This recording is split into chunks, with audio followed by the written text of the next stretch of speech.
অধিক জোরে কবলে পড়ে যাওয়ার কারণে তাদের জাহাজ সাগরের উত্তাল তরঙ্গমালায় হারিয়ে গেল।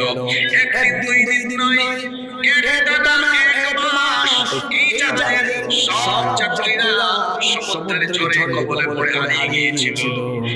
এক মাস পরে তাদের জাহাজ একদিন আসরের পরে সূর্যাস্তের আগে একটি অচিন দ্বীপের মধ্যে নোঙর করলো। সেই অচিন দ্বীপে জাহাজ যখন গিয়ে ফিরল, তারা সবাই সেই দ্বীপে অবতরণ করলো। তারপরে কিছু দূরে যেতেই তারা এক অদ্ভুত রকমের ভয়ঙ্কর প্রাণী দেখলো।